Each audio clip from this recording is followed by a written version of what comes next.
Go ahead. Go ahead. Hi, I'm Anjy, and this is Tony. That's me, Tony. That's you, Yeah, Tony. Yeah. We're here talking about how to be creative in your retirement. And I was thinking about how you always play the harp and you travel. And we've had many people ask us they want to learn to play the harp. And sometimes it's called the harmonica, sometimes it's called a blues harp, a country harp. In the UK, we always called it the mouth organ. But anyway, it's this. Can I borrow for a second here? This is that lovely little instrument that you can learn to play and you can travel with. The only problem is you already broke the rule. What's that? Nobody blows this if it's yours, and nobody touches it. Because guess what? You grabbed it, and now I'm going to put it in my mouth, and I'm going to get Anjy germs. Wow, you already got my germs, honey. I hate to tell you that. Which is why I went over how to clean it. So we are going to show you that step afterwards on how to clean it. But first of all, I want to ask Tony a little bit about a harp because I'll be honest, I am not the musical one in this family. I hear very well, but I absolutely have no rhythm, so I don't play instruments. So I want to ask Tony a little bit about the harp. Can you tell me a bit about what it is about a harp that is a really good instrument for people to learn in retirement that they can carry with them? Well, I've played this all my life, and this is still one of my favorite instruments. But it's an accompaniment instrument. It's not so much a solo, but you can solo on it, and I do solo on it. But it's an instrument that you can carry with you wherever you go. That's the size, and you can play it. It doesn't offend many people, and you can learn it so easily. That's one of the great benefits of the harmonica. You can learn to sound good easily. You can learn to sound great after about 40 years. It's an instrument that you can take down many roads, but to learn it, well, I'll show you. So you go out and buy a harmonica, and I'll get into what I'd recommend buying. But you can go out and you can take it right out of the box, clean it like I will show you later on here, and you can simply blow into it, and then you can suck from it. I wanted to ask you one question. You said you can become an expert in 4 years, but I said 40 years. 4 years, 40. No, I said 40. 40 years. Okay, so let's say we're retired now. I don't have 40 years to learn how to play that. So let's say I have that traveling with me and I've got it for a couple of months. Could I play something like a campfire or on the beach or? Well, I'm going to show you what most people, if you got a little bit of musical aptitude, can do right out of the box. Okay? I'm just going to, I hold it like this, see? Just between my thumb, my index finger. And I'm just going to blow into it. Can you show me what I could possibly learn in 1 month? In 1 month? Yeah. What kind? Hey, I'm old. How about I'm a retired. day? Oh, in a day? Woo! Yeah, so you pull it out of the box, clean it, and hold it between your thumb and your index finger and blow into it at this end of it, which is the lower end. I mean, you can blow into the higher end, but it's not going to sound pleasing to your ear. The lower end, and you can't see, but there's numbers on every harmonica. So in around hole number, blow into hole number 2, 3, and 4.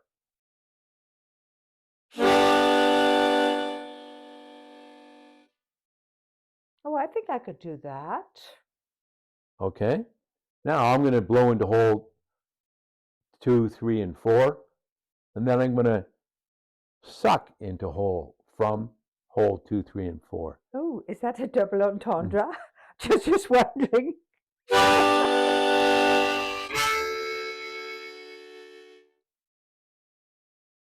That's Nice cool. harmonies. It sounds pleasant to your ears. Unlike learning to play an instrument like the saxophone, or if you want to go one step worse, the violin. But okay, so now I'm going to blow and I'm going to suck on 2, 3, and 4 holes, and then I'm going to move up to 3, 4, and 5 and do the same. Now watch what happens.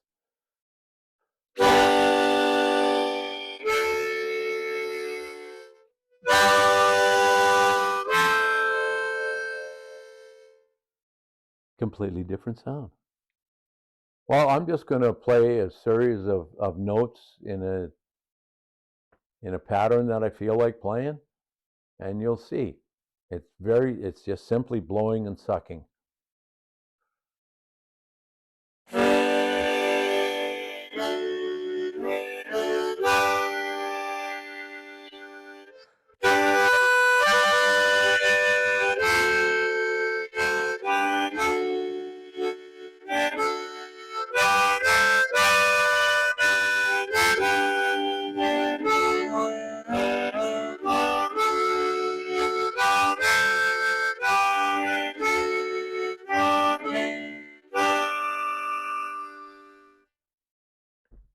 So it's been really exciting whenever we travel because you've always got your harps with you. And I see that you've got your harp bag there as well. And I never ever know what key a band is playing in. And you've played in so many different bands. When I've seen you play in Spain, I've seen you play in UK, Check this out.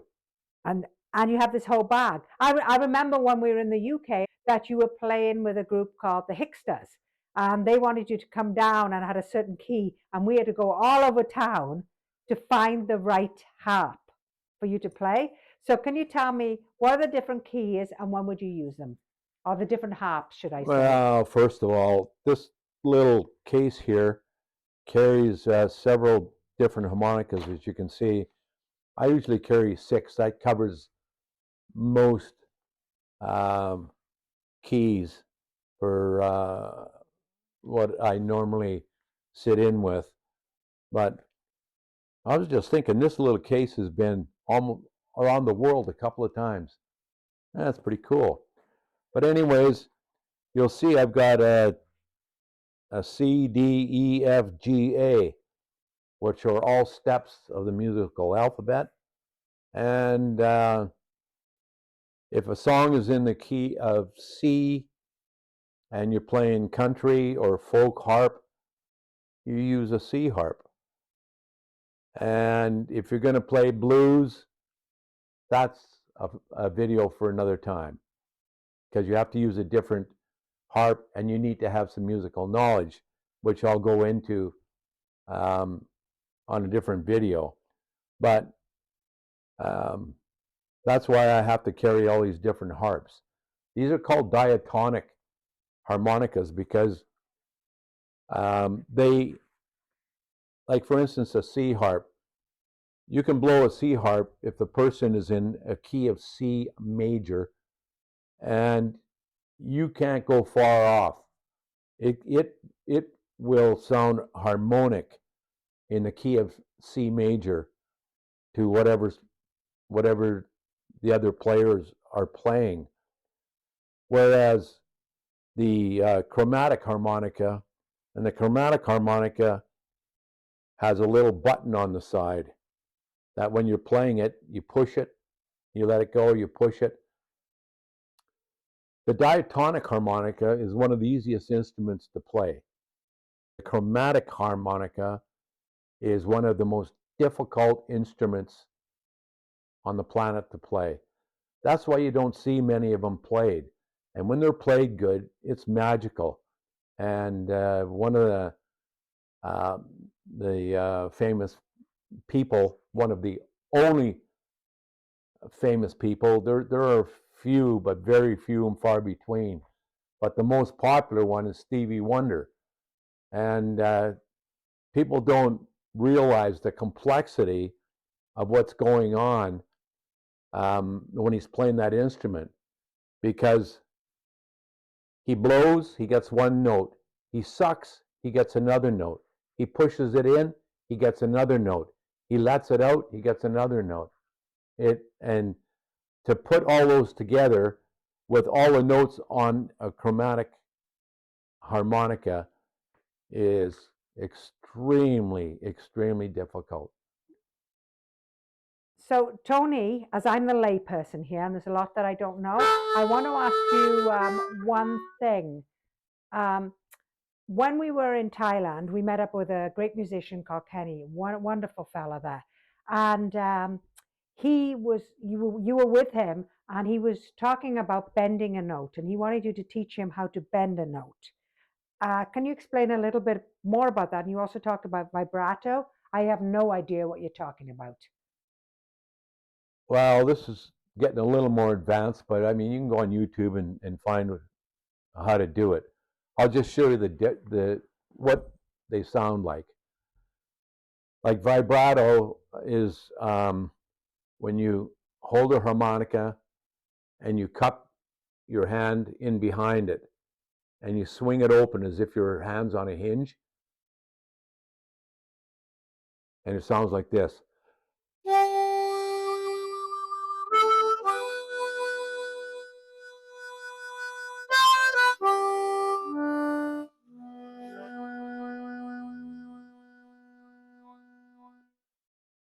So that's vibrato. Now, pitch bend sounds like this.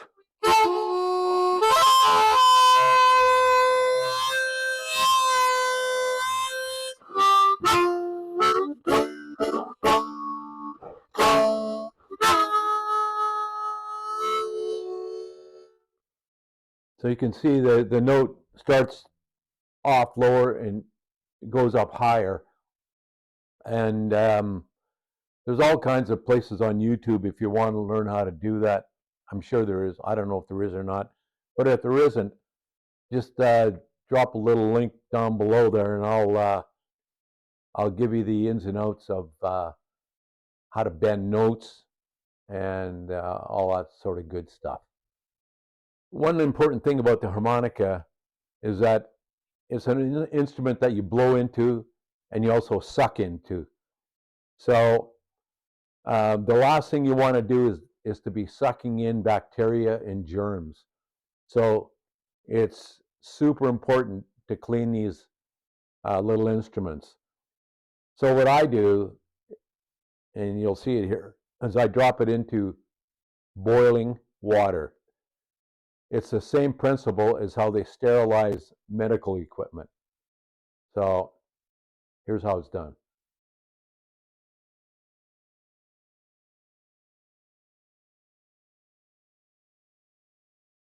So thank you, Tony, for explaining in layman's terms to all the things I didn't know about a harp. I'm still learning certain things as I go. But I tell you something, you sure have had fun over the world carrying that. And hopefully, many of you in retirement will say, hey, that's something I can do as a musical instrument to find a passion and enjoy it, but at least learn a little bit more about what a harp does. So I will say, yes. Also, one other thing Mm-hmm. is I know I didn't cover everything, and I know people are probably going to have questions. Mm-hmm.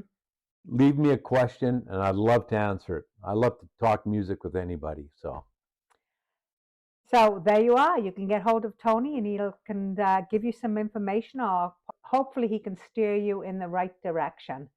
But anyway, this is Angie, and this is Tony, and we're from Anjy and Tony's Creative Retirement, and we just try to find our passion in our retirement.